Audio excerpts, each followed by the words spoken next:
একটা জিনিস লক্ষ্য করলাম, বাংলাদেশে বিভিন্ন জায়গায় দেখা যায় রিক্সা বা অটো ভ্যান একটার পর একটা পার্কিং করে রাখা। সৌদি আরবে মাশাআল্লাহ গাড়িগুলা, যেমন একটা গাড়ির ব্র্যান্ড দেখেন, সুজুকি,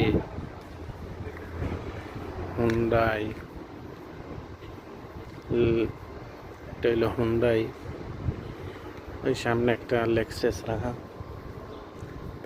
এই আমেরিকান, মেড ইন আমেরিকান ওয়েবটা, ঠিক আছে, এই হুন্ডা গাড়ি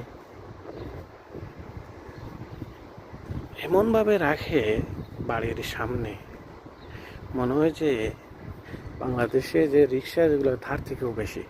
এটা ঘরের নিচে 10 থেকে 15টা গাড়ি এইরকম পার্কিং করা থাকে। আসলে এগুলা কল্পনা করা যায়?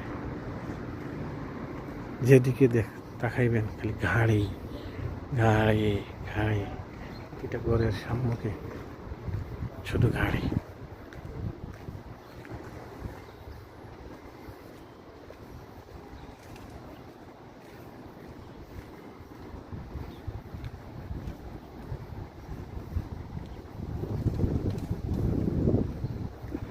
বিল্ডিংগুলোও সেই রকম নিস্তব্ধ নীরবতা, মানুষবিহীন, কোনো মানুষের ঝামেলা নাই। যেদিকে যাও ঝামেলা নাই, মনে হয় যে মানুষ নাই, কিন্তু শুধু গাড়ি, শুধু গাড়ি।